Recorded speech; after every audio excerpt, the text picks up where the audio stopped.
Hello, everybody, and welcome back to Real Pod. I'm so excited because today I am going to get to listen to you and hear your beautiful voices and hear your questions and just get to know a little bit more about what's going on in your lives and then give you my advice to the best of my ability. I love this kind of episode because one of my favorite things ever is giving my friends advice and my family advice, and to be able to be trusted with whatever you guys are going through just makes me feel so special. And I love to get to connect with you in this way. So, thank you to everyone who submitted. I posted this on my Instagram and on the @RealPod Instagram. So if you're not following the RealPod account, make sure that you are so you don't miss opportunities like this. This will definitely not be the last.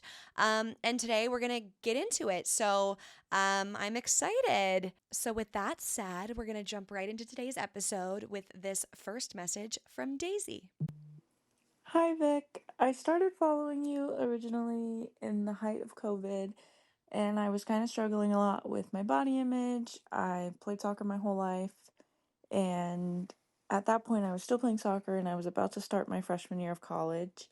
And I am now in my first fall where I haven't worked out for this new soccer season because I graduated in the spring and I am in a real rut. I don't really know how to start that journey back up again, and it's done a number on my confidence considering you helped me get all of that back 4 years ago. And so I don't know, maybe some words of encouragement or anything to kind of help guide that journey back into working out and feeling fulfilled in those workouts. I love you so much. My mom and I literally talk about you all the time, and I've already talked about how I would probably pass out if I ever met you in real life. You are gold in this generation, and it's so hard to find creators like you these days. So thank you so much for all that you do. Love you. Ah, Daisy, I love you too. And I'm talking in a high pitched voice because you're so cute. You make me giddy. And say hi to your mom. I just love that. I'm so close to my mom, so the fact that you and your mom talk about me just makes me so happy. Yes, yes, yes, yes, yes. I understand so much of what you're saying. I feel like I had so many ups and downs when I finished playing volleyball and wasn't working out as intensely as I had, and then you're also struggling with your identity. So you've got like the emotional component, then you've got the physical component. And I would say, you need to get really real with yourself about if you're craving rest, because when we're done playing our sport, a lot of times we are craving rest and our body just doesn't want to work out. I literally saw a story frame the other day. Annie Drews, who's on the USA women's volleyball team, just won a silver medal. And she posted a story that said, back at it, like first time working out in 3 weeks. And I was like, good for her. Like a freaking Olympic medalist took 3 weeks off after that insane accomplishment of the silver medal. So for me, I took months when I finished playing volleyball, months off. My mom would be like, come on, just get outside and let's go for a walk. And I'd be like, no, I literally don't want to. Like, my body is craving rest. And so I did that for a while.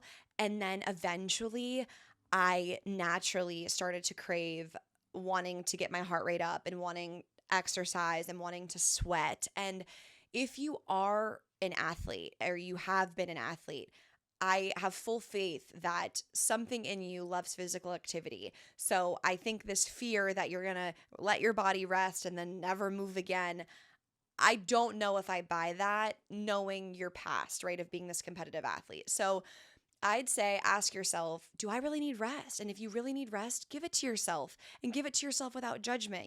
Don't judge yourself that you're saying no to the walk with your family or that you're not going to workout classes. Like, you've done that for many years. And trust that like you're going to get real with yourself and have those conversations about when you want to start moving again. I have done a handful of Real Pod episodes about getting back into my fitness journey, so definitely listen to those if you want like a more granular step by step on like how I went about it. I would say the last thing that's important here is the reason you're going to move your body. And that can be hard for athletes to find motivation because they used to do it to win games or to beat someone out or because they had to, right? They had a coach or they had a trainer. So if that's no longer at play, and my guess is if you are that much of a listener and a follower, you're probably not working out for change my body reasons, right? So that's out of the question. What's the motivation? And for me, I've really gotten in tune with this idea of gratitude. Like, I'm grateful to have this body that I can move. I want to be able to pick my kids up and put them down 7 times a day when I have them. And I want to be able to lift things. I want to be able to age gracefully. And I want to be able to um, still be active and live this beautiful life to the best of my abilities. So when I move my body now and I go to my workout classes, I'm not going because a coach is making me. I'm not going to lose weight. I'm going because I can and because it makes me feel good and it makes me feel confident and fired up for my day. So I threw a lot at you there, Daisy, but hopefully it is giving you some of those little things you can toy with to kind of figure out where you are on your journey.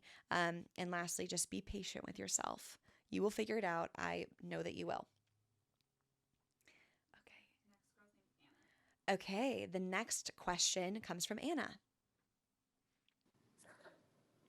Hey Victoria, my name's Anna. Love your podcast. Listen to it all the time. Never miss an episode. Also love hearing from Max every now and then as well. But my question is if you had any advice on moving in with your long-term boyfriend. My boyfriend and I have been together for 5 years. We went to college together. We did long distance, short distance, and now we're finally moving in together. So, any advice or helpful things that you and Max went through? Um, I would love to hear them. Thanks. Oh my gosh, congratulations, Anna. That is so exciting. I remember when Max and I were moving in together, similarly, like you said, long distance, short distance, all that stuff. And finally, you're like, oh my gosh, we're sharing a bathroom. We are sharing a bed. We live together. It is the most fun. Like, I feel like when we moved in together, it felt like a sleepover with your best friend every night. It was literally the best. So I'm hoping and guessing that that's in the cards for you. As far as any advice for things to talk about, I would just say, household chores. That's going to come up. Who knows if one's a clean freak and one's not. Max and I are pretty equal. He's not too messy, thankfully, and he's like considerate and he has manners and he does dishes. So that's great. It is the bare necessities, but Max is better than the bare necessities. But like, a lot of times with men, you never know what you're going to get. So I would just say, making sure you sit down and you say, like, how do we want to keep our space? And do we want to be people that make our bed? And do we want to be someone who keeps things off the bathroom countertop? And are we going to leave dishes in the sink? I think maybe having some of those conversations up front will be smart because then, you can get on the same page and there's not going to be any, passive aggressive comments or little resentments that build over time. So I'd say definitely talking about household chores. And then, in addition to chores, the second thing that I would say is when you move in with someone, you are pretty much merging your lives, and it will probably make it a little bit more difficult to just have a girlfriend over because what if he's home, or for you to leave and then he's got nothing to do, or vice versa. Max and I really cherish our friendships, and we enjoy the fact that we have independence within our relationship. So, probably being cautious of making sure you still get to spend that quality time with your girlfriends or your family or the people in your life who are important to you.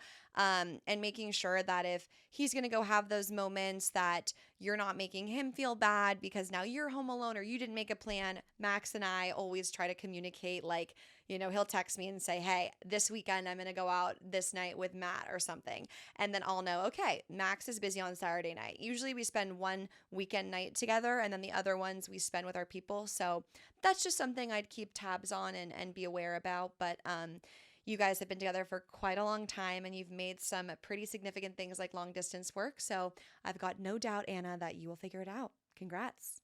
The next question comes from Anonymous.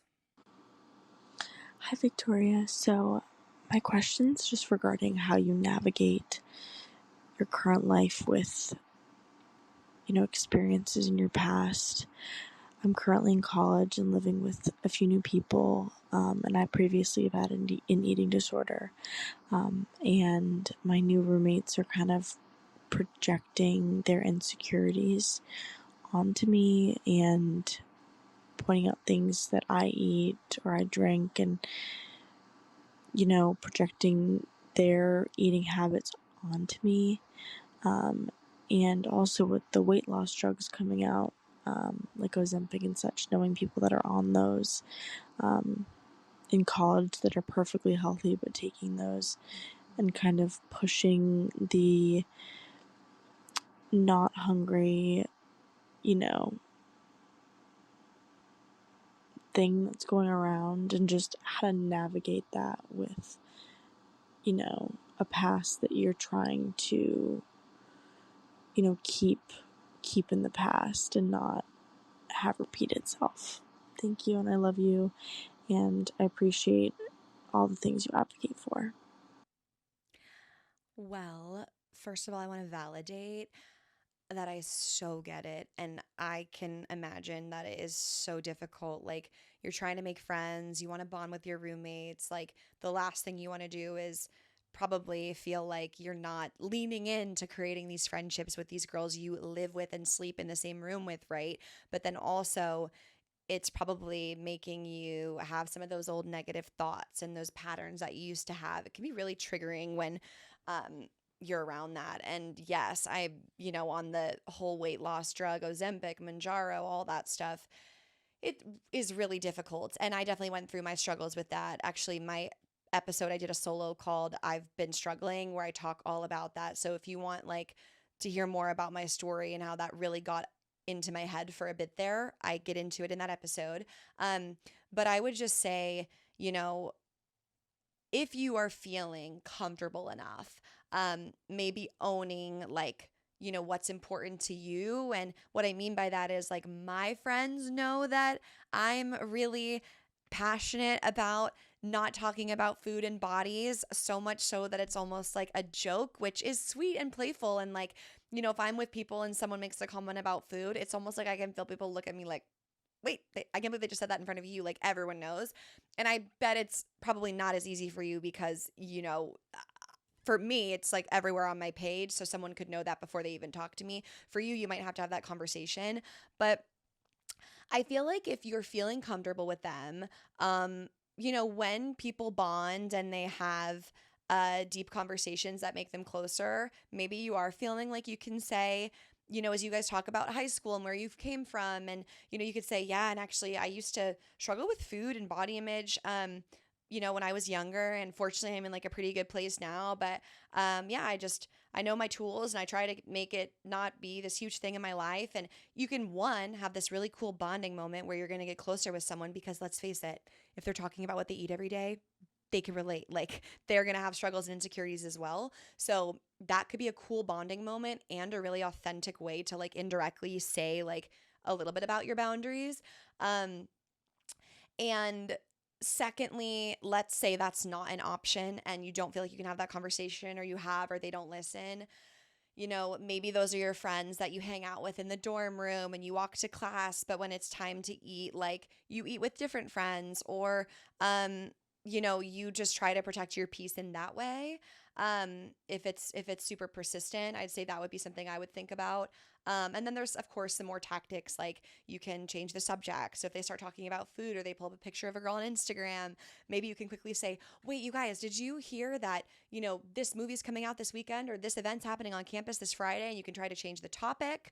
And then and lastly, one other tactic you could try is preparation. So, if you're going to go have a meal with these girls and every single time they bring it up, can you prepare yourself for that? Like, you're walking there and maybe you take a mindful moment to be like, okay, I'm going to have lunch with Sarah and Jennifer, and I love them as people. And I know they're going to make some comment about calories, or they're going to make some comment about what I'm eating. And the minute it happens, because it will, I'm just going to turn my ears off and maybe just have a blank face and move on. I've had situations like that where I know I'm going to be around someone and I just mentally prepare. I turn my ears off and I like keep my blank smile and we move forward. So a few ways you can approach it, but I would encourage you to have that authentic, open conversation because not only could it bond you guys, but it also can get that message across. And next up, we have a question from Jenna. Hi, Victoria. So I've been having some older sister struggles. I have a younger sister who's 20 and she's transferring to college for the first time, so I'm super stoked for her.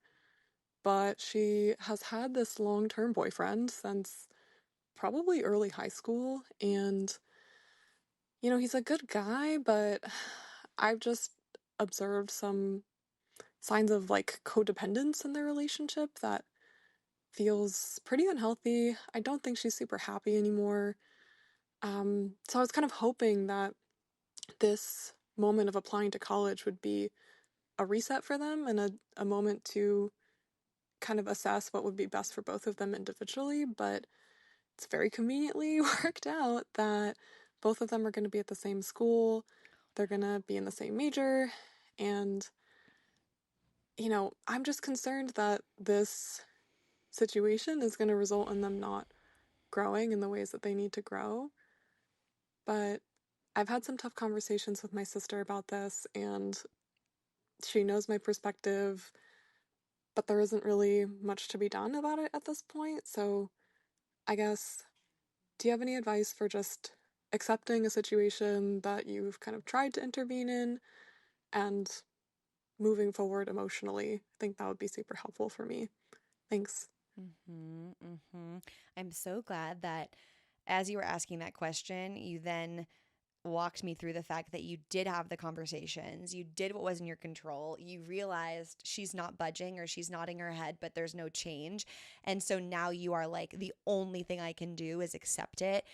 So, first of all, like, that's incredible work because that, like, right there, the like, I realized I didn't like something, I voiced it, they didn't want to change it, and now I need to accept. Like, that sometimes is an arc that takes people a long time, and some people never figure it out. So I want you to be proud of yourself for that self-awareness.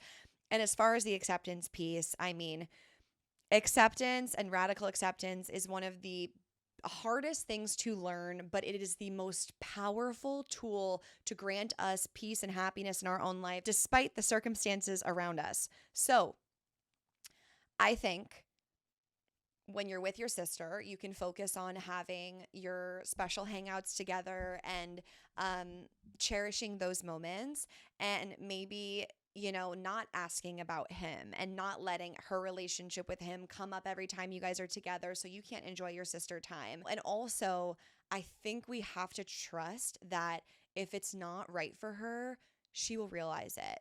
But some people are just not ready to realize it. And I'm sure you and myself, I know me, have had times in our life where I've heard something 6 times, but it's the seventh time where the stars align and it's the right day and the right time and the right person saying it, and I realize it. And unfortunately, you are the older, wiser sister, and you could say, let me tell you how this is going to play out, and you're going to regret it, and you're not going to get this and that, and it's your freshman year, and the whole world's ahead of you. She doesn't see that now, and it sucks. And if you need to like cry about that and vent about it to your best friends and be pissed about it, like, get those emotions out and then realize that everyone comes to the answer at their own time. And it can be really hard for us who love those people to sit by and watch, but unfortunately, that's just how it is. So I would say make sure you protect your peace when you're with your sister. Focus on the joy and the relationship you guys have and catch up with her on other things. Let her know you're always there for her. And you just have to hope that she realizes it. And I bet that she will. And it might take a year, it might take 2 years, it might take something really bad, like he cheats on her and she's heartbroken and she comes home crying and you're saying, I could have prevented all this pain for you. But you can bring a horse to water, you can't make it drink. I know I keep referencing Real Pod episodes to you guys, but it's just because I have like so many in depth. I would recommend that you check out my episode. I think it's called You Can't Save Someone Who Doesn't Want to Be Saved. And that episode talks all about my personal experiences with this. So I'm wishing you luck, and you're such a sweet older sister for calling into this podcast with this question. Our next question is from PB. This is kind of a deep one, but I broke up with my boyfriend of 5 years about 6 months ago, and he was suffering from addiction issues. specifically alcohol, but kind of some other stuff too he was getting into as part of kind of a downward spiral. And I had to get out of it and choose myself. And I ended up moving from North Carolina to Seattle, Washington, so kind of a big change. And haven't been in contact with him, but a couple of my friends here have been in contact with him. And I was just really hoping he was in a better place and that after we broke up, he would find his support system and that they would help him through this time since I wasn't able to. Um, and then I just heard yesterday that he's kind of still where he was at. He's still struggling with alcohol and I don't know what else. And I sat there and I was feeling really sad and I really wanted to reach out to him. And I know that reaching out to him is not the right thing to do because he obviously doesn't want to hear from me. I don't know that it would help, but I don't really know how to make myself not stop feeling sad, I guess. And I know you're not a therapist, but if you have advice for what I should do, if you think I should reach out to his brother to see how he's doing, if you think I should not, just let me know. Whew, okay. First of all, I feel for you. It is so hard to go through a breakup, to spend 5 years of your life with someone and have that end, like that in its own right. And then for this person to struggle with addiction and for you to see them probably have so much potential and have such a bright light and not be able to be that person because of the addiction. I feel like you leaving was probably the best thing you could have done for yourself. So I'm really proud of you there. It sounds like now you're just having some of that like good person, kind heart guilt where you want to know that they're okay or check in on them. And of course, you care about them. And I think two things can be true. You can care about someone deeply and want the best for them and not be in contact with them anymore. I will say that again because I need to hear it too. You can love someone deeply and care about them and want the best for them and not be in contact with them. Both of those things can be true at the same time. And I feel like if you text the brother and you get back into that slippery slope, you're just going to quickly be reeled back into something that you consciously and really bravely left. So I would say, as hard as it is to move forward and not know how this person's life's going to turn out, it is not your fault. And you have no idea, the thoughts of like, oh, but if I stayed and I could help them, you tried that. You did that. I'm sure you felt like you did everything you possibly could, and that's why you've left. So, you know, who's to say that if you were still with this person, that wouldn't be enabling their habits and they would still be drinking and going down this path? So, catch yourself when you start to guilt trip and have those thoughts that there is nothing you can do. We cannot control someone else, especially when it comes to addiction. So, when those moments come up, maybe you even put your hand on your heart and you take those deep breaths and you remind yourself, I really care about this person. Of course, I'm thinking about them. I spent 5 years of my life with them, but these are the reasons that I left, and I can only hope the best for them. I've had similar situations in my own life. That's what's worked best for me.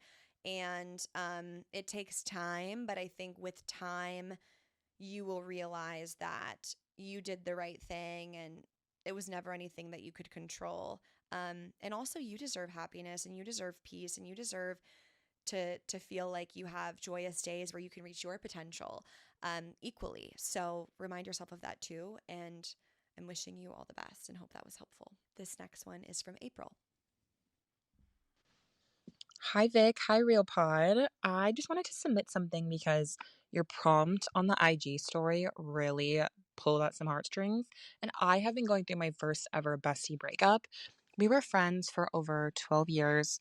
She was a bridesmaid at my wedding, which was on August 12th, by the way, one day before you got married. So I loved going on our wedding journeys together. Anyway, in the beginning of June, I went to go visit another friend, and we used to be in a group of 3 together. Those 2 respectfully fizzled out. Happens. Nothing bad happened, no bad blood.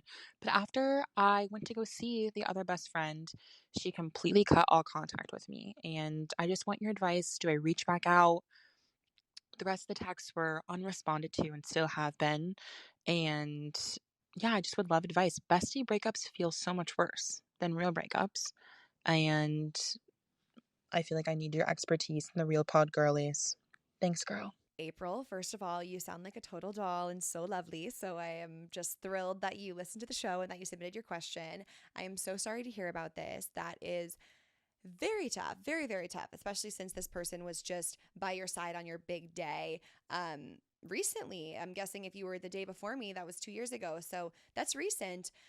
Sounds like you have reached out, but you have some things unanswered.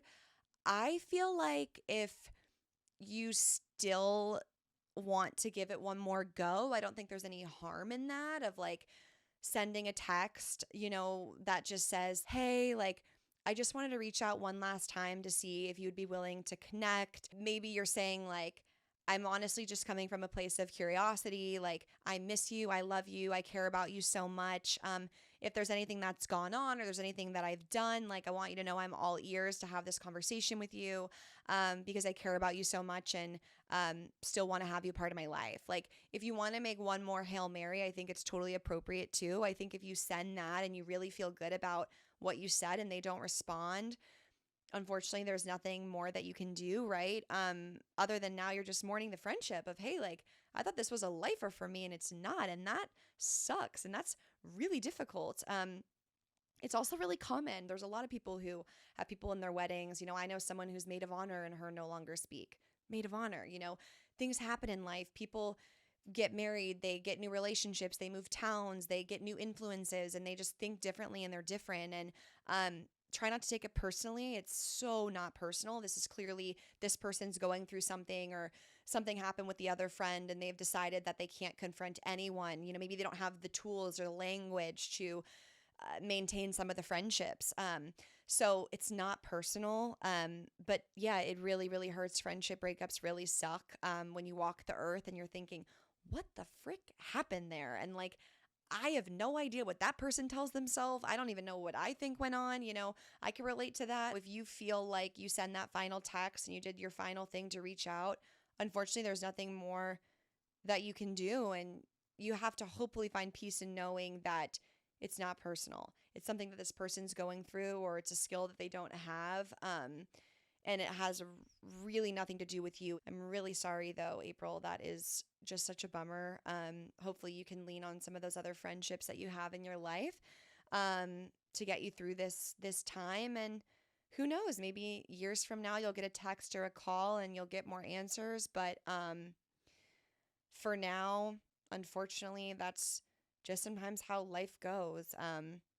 Obviously, you have your partner that you married, which is so great, and you have them to lean on and make you feel a little more sane as you try to put together the pieces of a puzzle that doesn't seem to make sense. So I've been there. I'm wishing you the best. Oh, and Sasha is giving me a little wave. She has a question to add on to this. So my question is, when you're talking about like lifers and stuff like that, and you're like, oh my God, this person isn't a lifer and I thought they were, how do you know when you're just having something that you need to get over? Like, I know in the past you've talked about, like, in college, like, you and Aubrey were on different pages about something and you had a hard conversation. Like, how do you know when it's a hard conversation and when it's, like, something you both need to, like, work through?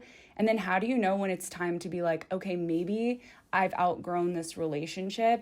I feel like that comes back to the person. Like, if you in your heart feel like you can't let this person go because you love them so much, like, if something's keeping you in it, then like that's the reason you're not just like, oh, well, I guess, like, and it's not easy to mentally say, oh, this is just this type of friend. I had something recently where I was reminded of like why someone is like not a tier one friend to me, and like it's okay, like it's sad, but then I go through like, okay, well, if I bring it up, I'm gonna get gaslit, or this is what's gonna be sad, or it's not worth it. Like, I have my other tier one friends. Like, I think for me, if like a friend who's really important to me is hurting me or not calling enough or whatever, like, I think those conversations are uncomfortable, but like if you love the person so much and you cherish the friendship, like it's worth having.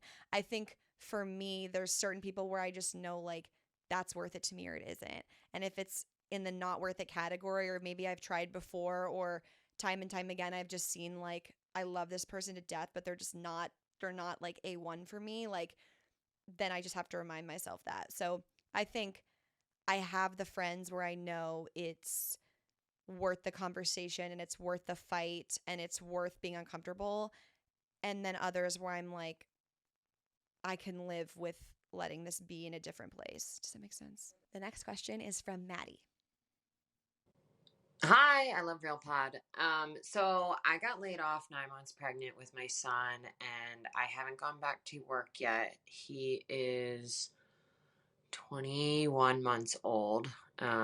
So I almost haven't been working for 2 years. I'm 32, and this was a huge life change for me. And what I want advice on is how to get over what other people think of you. I met someone a few months ago who was in a very similar boat, and she actually just left the working world, and she just said, "No, I'm retired now." And she's like 30. Like, I was just like, wow, the confidence. It's amazing.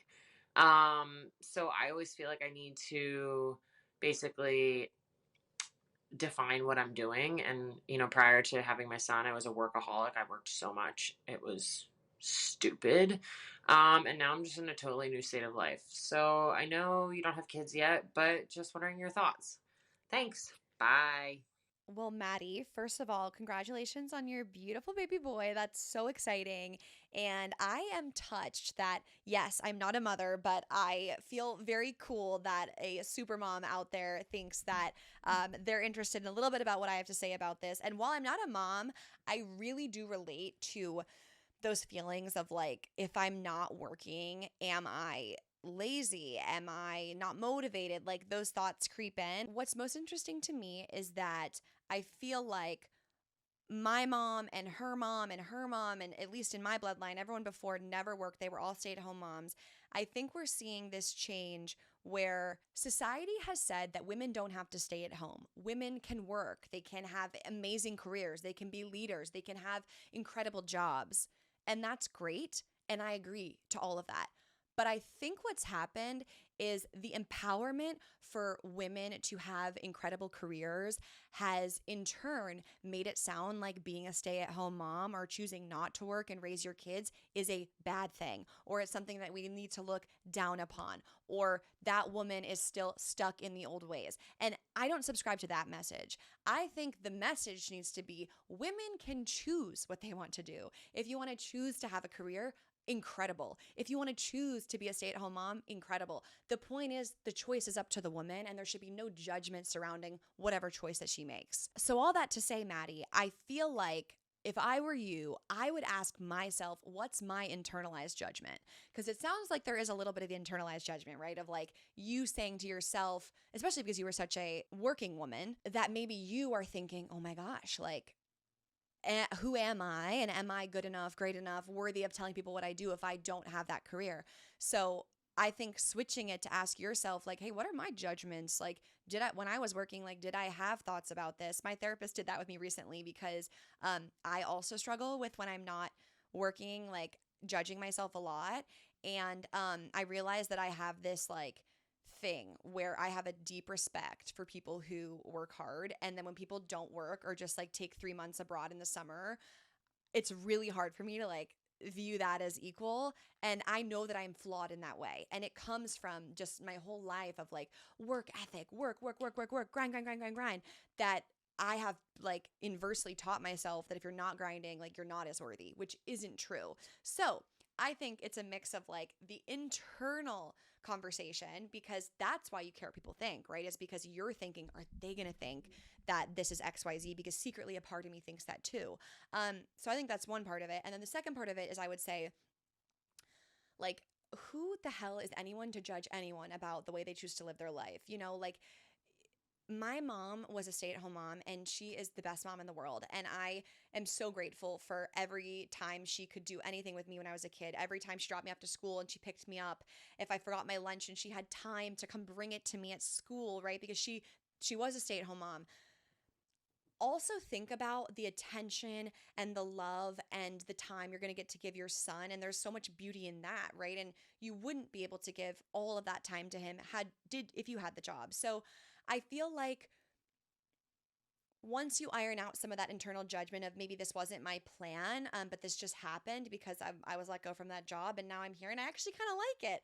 And I don't actually think I want to go back. Like, that's going to take some time to getting used to, but I have faith that you are going to be able to do those reflections and kind of work on the self-judgment, and then in turn that's going to be able to make you less sensitive or worrisome about what other people are thinking of you.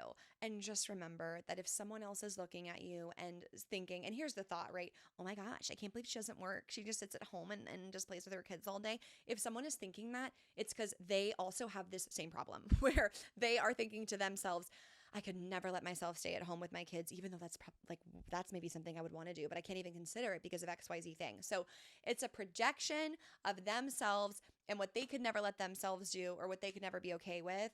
But in 50 years, or when we are all specks of dust, it's so a non-factor. So be present with your son. Don't judge yourself if your path is turning out differently than you'd hoped. And, I certainly am going to have my own struggles with that when I do have a kid one day and figure out this whole content, work from home, have a kid situation. So stay tuned for that if you can, Maddie. That's coming not for a few years, but it will come.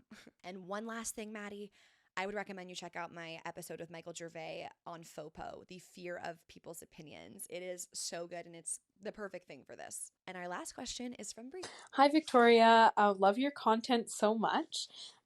Lately, I've been struggling with a lot of low self-confidence in regards to my friendship relationships. So every time I see my friends hanging out without me or hanging out with a different friend, I always use that to weave some story in my mind about how it's because they don't really like me and I'm actually not good enough for them, or they have way better friends with other people than like our friendship.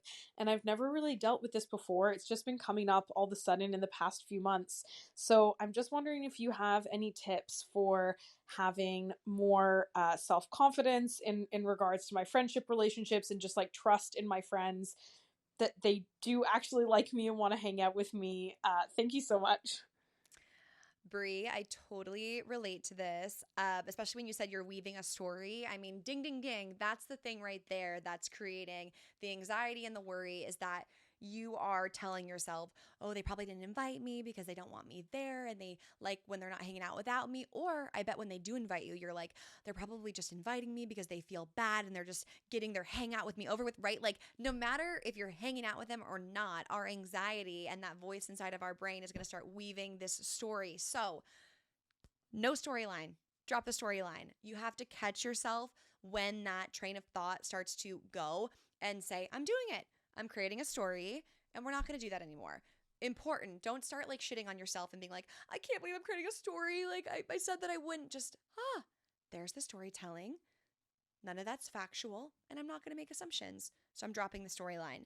And if you cannot help but make a storyline, make a good one. Tell yourself, oh, they're not hanging out with me today because everyone needs one-on-one time with other friends. And I do that with my friends too, right? Like, spin a good story if you're going to spin a story. But I think the lesson here, and it applies to so many things in life, is to drop the storyline and to not make assumptions. You asked, how can I have more faith, trust the faith in my friends? Look at the facts. Have your friends factually done anything malicious or to make it seem like they don't like you?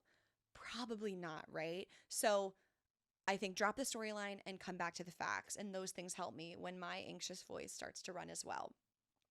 Thank you, Bree, for submitting that question. And thank you so much to everyone who voice memoed into the show today. I so appreciate you listening, submitting something to get some advice. I hope that this episode was helpful. This will definitely not be the last time we do this. So make sure you are following the @RealPod Instagram because we will always be posting there when an episode like this comes up again.